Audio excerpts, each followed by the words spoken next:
जय माई राधा कृष्ण माई जय जय माई राधा कृष्ण माई जय माई शिरडी साई माई। जय सच्चिदानंद सद्गुरु साईनाथ महाराज की जय। जगत माता राधे कृष्ण माई की जय। எல்லாம் அல்ல சத்குருநாதருடைய பரம கருணையினால ரொம்ப முக்கியமான விஷயத்த நம்ம அனுபவிக்க போறோம். என்ன மாதிரி விஷயம் அப்படின்னு கேட்டீங்கன்னா, இந்த உலகத்திலேயே உயர்ந்ததான பிறவி அப்படின்னா மனுஷ பிறவிதான். இந்த மனித பிறவியை கடைத்தேற்றக்கூடிய ஒரு உயர்ந்ததான விஷயங்கள் கொண்டதை தான் நம்ம இந்த பதிவுல பார்த்து அனுபவிக்க போறோம். அதற்கு மூலமான பெயர் என்னன்னா பக்தி அப்படின்னு சொல்லக்கூடிய ஒரு திருப்பெயர். பக்தி அப்படின்னாலே ராம பக்தி, கிருஷ்ண பக்தி, ஆஞ்சநேய சுவாமி பக்தி, முருக பக்தி அப்படின்னு நிறைய சொல்லிக்கிட்டே போகலாம். தெய்வங்கள்கிட்ட காட்டக்கூடிய பக்தி தெய்வ பக்தி அப்படின்னு சொல்லலாம்.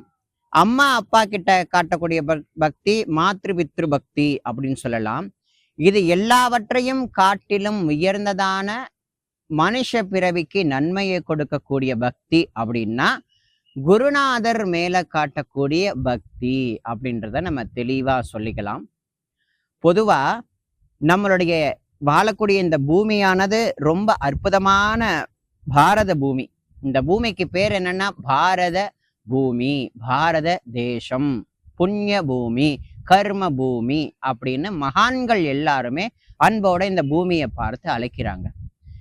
இந்த பூமியில அவதாரங்கள் அப்படின்னு பார்த்தா தசாவதாரம், எம்பெருமானாகிய ஈஸ்வரனுடைய அவதாரங்கள்னு பார்த்தா பல பல உண்டு. ஆனால் பெருமாளை காட்டிலும் ஈஸ்வர அவதாரத்தை காட்டிலும் மிஞ்சிய கருணாமூர்த்தியா வந்த மகான்களுடைய அவதார காரியங்கள் ரொம்ப ஜாஸ்தி. தெய்வ அவதாரங்களை காட்டிலும் அந்த தெய்வமே குரு வடிவுல இந்த தேசத்துக்கு தன்னை அர்ப்பணிக்கிறது மூலமா மக்களுக்கு மக்களோடு மக்களா பழகி அவர்களுக்கு ஆத்மீக லாபத்தை சொல்லி கொடுக்கக்கூடிய நிலையில இருக்கக்கூடிய மகான்களுடைய விசேஷங்கள் ரொம்ப ஜாஸ்தி. அவர்கள் எல்லாமே போதிச்சது என்ன அப்படின்னா பக்தி அப்படின்றதான் அவர்கள் எல்லாருமே போதிக்கிறாங்க. இந்த உலகத்துல 3 விதமான மார்க்கம் ரொம்ப விசேஷமானது. என்ன அப்படின்னா ஞான மார்க்கம், கர்ம மார்க்கம், பக்தி மார்க்கம் அப்படின்ற மார்க்கங்கள். இதுல எதை நம்ம அனுஷ்டிக்கிறது? பக்தி மார்க்கத்தையா, கர்ம மார்க்கத்தையா, ஞான மார்க்கத்தையா? இந்த 3 மார்க்கத்துல நம்ம எதை அனுசரணை பண்ணா உயர்ந்ததான மனுஷ பிறவி எடுத்த பிரயோஜனம் நமக்கு கிடைக்கும் அப்படின்னா, அத மாதிரி ஒருத்தருக்கு சந்தேகம் வந்துட்டு, அந்த சந்தேகம் வந்தவரு திருவண்ணாமலைக்கு பக்கத்துல இருக்கக்கூடிய தப்போவனம், அந்த தப்போவனத்துல வீட்டில் இருக்கக்கூடிய சத்குருநாதர் ஞானானந்தகிரி சுவாமிகளை பார்த்து இந்த கேள்வியை வச்சார். சுவாமி, பக்தி மார்க்கம் உயர்ந்ததா, ஞான மார்க்கம் உயர்ந்ததா, கர்ம மார்க்கம் உயர்ந்ததா? இதுல எதை நான் அனுஷ்டிக்கணும் அப்படின்னு அவர் கேட்டிருக்கார். உடனே சொன்னாராம் நம்மளுடைய சத்குரு ஞானானந்தகிரி சுவாமிகள், ஞாபகத்தோட இருப்போம் அப்படின்னாராம். என்ன சுவாமி, எனக்கு ஒன்றும் புரியல. அதான் சொல்றேன், ஞாபகத்தோட இருப்போம் அப்படின்னாராம். என்ன சுவாமி சொல்றீங்க, எனக்கு இன்னும் புரியல. உனக்கு இன்னுமா புரியல? ஞான யோகம், பா பக்தி யோகம், கா கர்ம யோகம். அதனால ஞாபகத்தோட இருப்போம். இப்ப புரியுதா அப்படின்னு கேட்டாராம். அப்ப அந்த குருநாதர் என்ன போதிச்சார் அப்படின்னா, இந்த ஞானம், பக்தி, கர்மா இந்த 3மே வேறு வேற இல்லை, எல்லாம் ஒண்ணுக்குள்ள ஒன்னா இருக்கு, எதையுமே நீ பிரிக்கவே முடியாதுப்பா அப்படின்றாரு நம்மளுடைய சத்குரு ஞானானந்தகிரி சுவாமிகள். ஆகையினால எதை முதல்ல கடைபிடிக்கிறதுன்றது குழப்பங்கள் நிறைய உண்டு இந்த ஆத்மீக விஷயத்துல. ஆனால் குழப்பமே இல்லாத ஒரு பக்தி அப்படின்னா குரு பக்தி அப்படின்னு சொல்லக்கூடிய உயர்ந்ததான விஷயங்கள் உண்டு. அவ்வளவு எளிதா ஒரு ஜீவனுக்கு குரு மேல விசுவாசம் உண்டாகாது. முதல்ல எடுத்தவனே வர்றது சந்தேகம்தான் அதீதமா வரும். புரியுதுங்களா? அந்த விதத்துல குருநாதர் மேல காட்டக்கூடிய பக்தி, அந்த பக்தியினுடைய தாத்பரியம், அந்த தாத்பரியத்தினுடைய உச்சம், அதெல்லாமே நம்ம நிறைய அனுபவிக்க போறோம். இப்ப நம்ம எடுத்துக்கிற சப்ஜெக்ட் என்ன அப்படின்னா, எல்லாம் வல்ல சமர்த்த சத்குரு நம்ம சத்குரு சாயிநாதர் தன்னை நாடி வரக்கூடிய அத்தனை பக்தர்களுக்குமே எதை போதிச்சார் அப்படின்னா, ஞானத்தை போதிச்சாரா, பக்திய போதிச்சாரா, இல்ல காமனான விஷயங்களை சொல்லி போதிச்சாரா, பொதுவான விஷயங்களை சொன்னாரா அப்படின்னா, சுவாமி நம்ம சத்குருநாதர் மட்டும்தான் இல்ல, உலகத்துல உதித்த அத்தனை ஞான அனுபவம் கொண்ட உயர்ந்ததான ஞானிகள் போதிச்சது பக்தி அப்படின்ற பொதுவான விசேஷம் கொண்ட காரியம். ரமண மகரிஷி சொல்லக்கூடிய உயர்ந்த மகானை எடுத்துக்கிட்டீங்க அப்படின்னா ஞானமே வடிவானவர். ஆனா அவரே பக்தியை கொண்டாடுறார். நாயன்மார்கள் ஆழ்வார்கள் சரித்திரத்தெல்லாம் அவர் ஞானத்துடைய உச்சம் அந்த சுவாமி. ஆனா நாயன்மார்கள் ஆழ்வார்களுடைய சரித்திரத்தை படிக்கும் போதெல்லாம் இதெல்லாம் எப்படியா நீங்களா படிக்கிறீங்க, என்னால ஒரு வார்த்தை கூட படிக்க முடியலன்னு அவர் கண் கலங்குறார். நம்ம பலமுறை சரித்திரங்கள் எல்லாத்தையும் பாராயணம் பண்றோம், ராமாயணம் பாராயணம் பண்றோம், பாகவதத்தை பாராயணம் பண்றோம், மேற்கொண்டு என்ன அப்படின்னா சாயி சச்சரத்தை கூட பாராயணத்துக்கு மேல பாராயணம் பண்ணிக்கிட்டே இருக்கோம். ஆனா அந்த ரமண மகரிஷி மகான் சொல்றார், எப்படி உங்களால இவ்வளோ பாராயணம் பண்ண முடியுது, என்னால முடியலையே அப்படின்னு. ரமண மகரிஷியே அந்த பாவத்துல இருந்து அவருடைய திருவாக்குல சொல்றார். அந்த மாதிரி ஒவ்வொரு மகான்களுமே ஒவ்வொரு விதமான மார்க்கங்களை அனுசரணை பண்ணி தன் பக்தர்களுக்கு அதை ஈடு இணையா கொடுக்குறாங்க. அந்த விதத்துல எல்லா மகான்களும் கொடுத்தது பக்தி, குரு பக்தி. அந்த குரு பக்தியையே நம்ம சத்குருநாதர் எந்த விதமா கொடுத்திருக்கார் அப்படின்னா நவவித பக்தியா கொடுத்திருக்கார். புரியுதுங்களா? நவவித பக்தி அப்படின்னு சொல்லக்கூடிய ஒரு உயர்ந்ததான விசேஷமான மனுஷனை கடை தேற்றக்கூடிய விஷயமான இந்த பக்தியை தான் பாபா தன்னை நாடி வரக்கூடிய அத்தனை பக்தர்களுக்குமே அவர் கொடுத்திருக்கார். புரியுதுங்களா? பொதுவா மகான்கள் எல்லாருமே தனக்கு வாயில வந்ததெல்லாம் உபதேசமா கொடுத்துட மாட்டாங்க. பொதுவா மகான்கள்லாம் யாருன்னா பகவானே தான் குரு ரூபமா தரிச்சு வரார். பகவான் ஏன் இப்படி வரார் அப்படின்னா, நேர்லயே மகாவிஷ்ணு நமக்கு தரிசனம் கொடுக்குறாருன்னா நம்ம இந்த கலிகாலத்தை சந்தேகப்படுவோம். நீனா விஷ்ணுவா அப்படின்னு சந்தேகப்படுவோம், நீனா ஈஸ்வரனா அப்படின்னு சந்தேகப்படுவோம், எல்லாம் நடிப்போம் நம்மளே. ஆனா அந்த பகவான் எளிமையான குணங்களோட எளிமையான சொரூபத்தோட நம்ம மனுஷ ரூபத்திலேயே நம்ம கூட பேசுற மாதிரி பேசி, தோல் மேல கை போடுற மாதிரி போட்டு ஆன்மீக ஊசை ஏத்தக்கூடிய வல்லமை குருநாதர்களுக்கு தான் உண்டு. அதை நம்ம அந்த மகான்கள் கூடிய பழகுனாதான் அந்த விஷயம் நமக்கு புரியுமே தவிர பார்த்தா ஒன்னும் நம்பிக்கை அவ்வளவு ஈஸியா வந்துடாது. புரியுதுங்களா?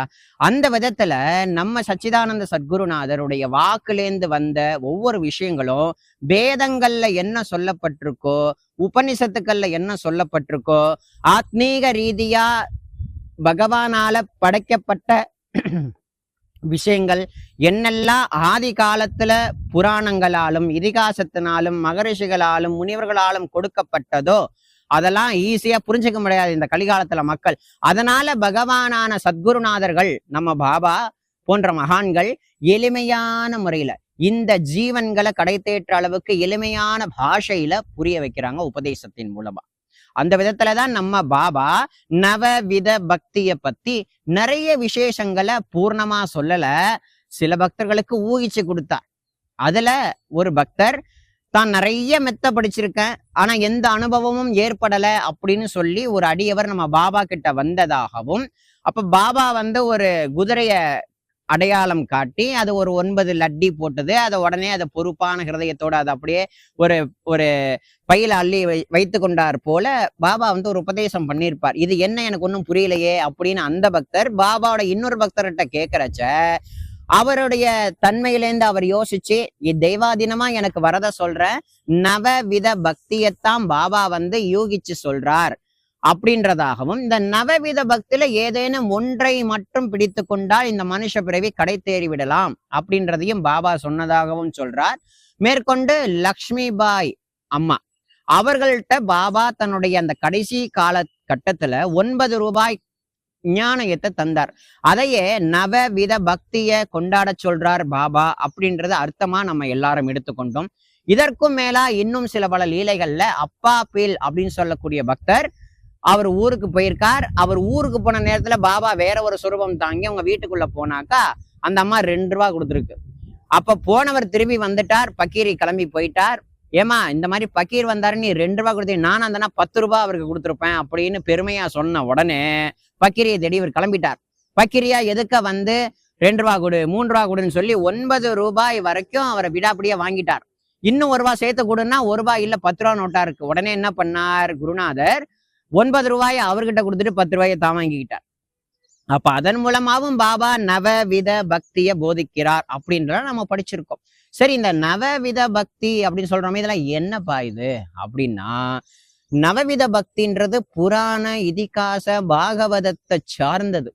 பகவான அடையணும்னு ஒரு மனுஷ பிறவி எடுத்து ஒரு ஜீவன் கலங்குது, எனக்கு இனிமே இந்த பிறவியே வேண்டாம், பட்டதெல்லாம் போதும், சுத்தி எல்லாமே நம்பிக்கை துரோகமா இருக்கு, சுத்தி எல்லாமே மனசை காயப்படுத்திக்கிட்டு இருக்கு, மனசுல சாந்தியே இல்லை அப்படின்ற ஒரு நினைப்பு வந்து, நம்ம ஏன் தான் பிறந்தோம், நம்ம எதுக்குடா வளர்ந்தோம், நமக்கு ஏன் பகவான் சீக்கிரம் கூப்பிட்டுக்க மாட்டானா அப்படின்ற சிந்தனை உள்ளவர்கள் எல்லாருமே இந்த நவவித பக்தின்னு சொல்லக்கூடிய மார்க்கத்துக்குள்ள வந்தா, எளிமையான மார்க்கம், அது ரொம்ப கஷ்டமே கிடையாது, எளிமையான மார்க்கம். அதை தான் நம்ம அடுத்தடுத்த வீடியோல நம்ம அனுபவிக்க போறோம். அந்த பகவானை அடையறதுக்காக துடிக்கக்கூடிய ஒரு சாதகன், யார சாதகன்னு சொல்றான் அப்படின்னா, இந்த உலகம் வந்து பொய், இந்த உலகம் வந்து நித்தியம் இல்ல அசத்தியம் அப்படின்றத ஒரு ஜீவன் உணர்ந்துட்டான் அப்படின்னா, அவன் வந்து பகவானை அடையணும்னு துடிக்கிறான் அப்படின்னா, அவன் இந்த நவவித பக்தியை கடைபிடிச்சாலே போதும், பகவான் அடைஞ்சிடலாம். ஏப்பா அந்த நவவித பக்தின்னு சொல்றியே, என்னப்பா அது? நவ அப்படின்னா 9ன்னு அர்த்தம். சத்தாகம், நாம சத்தாகம் அப்படின்னா 7 நாட்கள் கொண்டதுதான் சத்தாகம் அப்படின்னு சொல்லுவாங்க. 9 அப்படின்னா நவாகம் அப்படின்னு சொல்லுவாங்க. அதை சார்ந்ததுதான் இந்த நவவித பக்தி அப்படின்னு சொல்லக்கூடிய உச்சம். நவவித பக்தினா என்ன அப்படின்னா 9 விதமான பக்திகள். அந்த 9 விதமான பக்திகள்ல முதன்மையானது சிரவணம், கீர்த்தனம், ஸ்மரணம், பாத சேவனம், அர்ச்சனம், பந்தனம், தாஸ்யம், சக்கியம், ஆத்ம நிவேதனம் அப்படின்னு சொல்லக்கூடிய 9 விதமான பக்தி மார்க்கம் தான் அது ரொம்ப விசேஷமானது. அந்த நவவித பக்தியைத்தான் தன்னை நாடி வந்த சில பல அடியார்களுக்கு பாபா போதிச்சார். ஆனா சிரவணத்தை பத்தியோ, பாத சேவனத்தை பத்தியோ, அர்ச்சனத்தை பத்தியோ, வந்தனத்தை பத்தியோ பாபா வெளிப்படையா எதையும் சொல்லல அப்படின்றதையும் நம்ம நிறைய பாபாவுடைய நூல்கள்ல நம்ம நிறைய படிச்சிருப்போம், தெரிஞ்சிருக்கோம். சரி, இப்ப இந்த நவவித பக்திய பாபா யார் மூலமா தன் பக்தர்களுக்கு போதிச்சார் அப்படின்னா, பாபாவுடைய பரம பக்தையும் ஜெகத் மாதாவுமான ஷிரடியை உயர்ந்த சேத்திரமாக்கி ஷிரடியை உயர்ந்த சமஸ்தானமா மாற்றிய நம்மளுடைய அம்மா ஜெகத் மாதா, பாபாவுடைய பரமபக்த ராதா கிருஷ்ண மாயி அம்மாவின் மூலமா தன் பக்தர்களுக்கு பாபா போதிச்சிருக்கார். அந்த அன்னை மூலமா தான் அந்த அன்னை தன் வாக்கு பூர்வமா இந்த நவவித பக்தியை பத்தி போதிச்சிருக்காங்க. அப்படி போதிக்கப்பட்ட நவவித பக்தியினுடைய விசேஷங்கள் ஒன்னொன்னுக்கும் என்னென்ன அர்த்தம், சிரவணம்னா என்ன, கீர்த்தனம்னா என்ன, ஸ்மரணம்னா என்ன, பாத சேவனம்னா அது எப்படி இருக்கணும், அடுத்து அர்ச்சனம்னா எப்படி, பந்தனம்னா எப்படி, தாஸ்யம்னா என்ன, சக்கியம்னா என்ன, ஆத்ம நிவேதம்னா என்ன, அந்த 9 விஷயத்தையும் தான் நம்ம இந்த நவராத்திரி தினம், நவராத்திரின்றது அம்பாலை சார்ந்ததுன்னு நம்ம சொன்னாலும் அந்த அம்பாலும் தெய்வம் தான். இந்த தெய்வத்தை அடையறதுக்கான மார்க்கம் இந்த நவவித பக்திக்குள்ள அப்படி அழகா இருக்கு. அந்த நவவித பக்தியை பத்தின விஷயங்களை தான் நம் பாபா பரம கிருபையோட ராதா கிருஷ்ணமாயி அம்மாவின் மூலமா, அம்மா அவனுடைய திருவாக்குனால, அம்மா சாட்சாத் ஜெகத் மாதா, அம்மா சாட்சாத் ஜெகத் மாதா, அந்த அன்னையினுடைய தினம் இந்த நவராத்திரி தினம். இந்த நவராத்திரி தினம் 9 நாளுமே அந்த தெய்வீகமான ஜெகத் மாதா பாபாவுடைய பரமபக்த ராதா கிருஷ்ணமாயி அம்மாவுடைய வாக்குனால வந்த இந்த நவவித பக்தியினுடைய விசேஷங்களை நம்ம தொடர்ந்து அக்டோபர் மாதம், சரிங்களா, 3ஆம் தேதி வியாழக்கிழமையிலேருந்து ஆரம்பிக்குது இந்த நவராத்திரி வைபவம். சாரதா நவராத்திரின்னு பேர் இதுக்கு, சரிங்களா. 3ஆம் தேதி தொடங்கி 12ஆம் தேதி விஜயதசமி அன்னைக்குதான் முடியுது. ஆக மொத்தம் இந்த 9 நாள் பூர்வமா நம்ம இந்த நவவித பக்தியை பத்தி ஒன்னொன்னா அனுபவிக்க போறோம் குரு கிருப்பையினால. ஆகையினால நம்ம பாபா சொன்ன இந்த நவவித பக்தினா என்ன, அதனுடைய தாத்பரியங்கள் என்ன, அதை எப்படி நம்ம அனுபவிக்கணுன்றது எல்லாத்தையும் நம்ம தொடர்ந்து அனுபவிக்க போறோம் குரு கிருப்பையினால. யாருடைய வாக்குனால இந்த வருது? ஜெகத் மாதா ராதா கிருஷ்ணமாயி அம்மாவினுடைய வாக்குனால வரப்போகுது. பாபா தன்னை நோக்கி வரக்கூடிய எண்ணற்ற அடியார்களை ராதா கிருஷ்ணமாயோட ஷாலாவுக்கு போ, அங்க அவங்களுக்கு பாடம் எடுப்பா அப்படிலாம் சொல்லி பலவிதமான சத்சங்கள் நடந்திருக்கு. பாபாவுடைய சாயி சச்சரிதத்துல ஒரு ரத்தன் சிவாடியான்னு சொல்லக்கூடிய அந்த அத்தியாயத்துல பாபா சில அடியார்கள் அங்க போகிற சொல்றத எப்படின்னா, பாபா 2 விதமான சோதனை வச்சாரு. ஒண்ணு பெண்ணு, இன்னொன்னு செல்வம். செல்வம்னா தட்சணை வாங்கிக்கிட்டே இருப்பாரு, அதன் மூலமா ஒரு சோதனை. 2வது ராதாகிருஷ்ணமாயி பொண்ணு அப்படின்ற மாதிரி மொட்டையா கொடுத்துருப்பாங்க. ஆனா அதனுடைய தாத்பரியத்தை நம்ம நல்லா அனுபவிக்க போறோம் கூடிய விரைவில். இந்த நவராத்திரி 9 தினமுமே அன்னையினுடைய திருவாக்குல வந்த மலர்ந்த நவவித பக்தியை நம்ம எல்லாரும் கெட்டியமா பிடிச்சுக்க போறோம். அதுவும் என்ன மாதிரி பக்தி? குரு மேல எப்படி நவவித பக்தி பண்றது? பகவான் மேல காட்டக்கூடிய பக்தி தான் நவவித பக்தி. ஆனா அதே நவவித பக்திய குருநாதர் மேல எப்படி இந்த நவவித பக்தியை காட்டுறதுங்கிறதான் நம்ம அம்மா நம்ம எல்லாருக்கும் போதிக்க போறாங்க குரு கிருபையினால. அன்னை என்ன சொல்லியிருக்கார்களோ அது அப்படியே குருநாதருடைய பரம கருணையினால அடியேன் உங்க எல்லாருக்கும் சுவாமி சொல்ல வைக்கிறார், அடியேன் சொல்றேன். வேற எந்த விஷயமும் இல்லை இதுல. அதனால நம்ம தொடர்ந்து 9 நாளும் அனுபவிப்போம் குருநாதருடைய பரம கிருபையால நவவித பக்தி. சத்குருநாதர் மேல நவவித பக்தியை எப்படி செலுத்துவது, அவர்கிட்ட இப்படி பக்தி பண்ணுவது அப்படின்றத பத்தி நம்ம தெளிவா உணரலாம். எல்லா சாய் பக்தர்களுமே அவசியம் இதை அனுபவிக்கணும். கேட்கறதோட மட்டும் இல்லாம இதெல்லாம் கிடைக்காது. இந்த விஷயங்களை உங்களுக்கு தெரிந்த நிறைய அடியார்களுக்கு அனுப்பி வையுங்க. அனுப்பி வைக்கிறது மூலமா அவர்களும் இந்த விசேஷங்களை கேட்டு குருநாதர் கிட்ட எப்படி பவ்யமா இருக்கணும், அவர்கிட்ட எப்படி சரணாகதி அடையணும், அவர்கிட்ட எப்படி பக்தி பண்ணணும், என்ன பண்ணா குருநாதர் நமக்கு தரிசனம் கொடுப்பார், என்ன பண்ணா பாபா நம்ம கூட பேசுவார், இதுக்கு எல்லாத்துக்குமே விடை அந்த நவவித பக்தியில இருக்கு. குருநாதர் மேல நம்ம நவவித பக்தியை காட்டுவோம். குருநாதருடைய தஞ்சமடைந்து குருநாதருக்குள்ளேயே நம்ம காணா போயிடுவோம். கற்பூரம் எப்படி கரைஞ்சி காணாம போகுதோ அதை போல நம்ம எல்லாரும் கற்பூரமாகி குருநாதரோடு ஒன்றி விடுவோம் இந்த நவவித பக்தி மார்க்கத்துல. ஓம் சாய்ராம். சச்சிதானந்த சமர்த்த சத்குரு சாயிநாத் மகாராஜ் கி ஜெய். ஜெகத் மாதா ராதே கிருஷ்ண மாயி கி ஜெய்.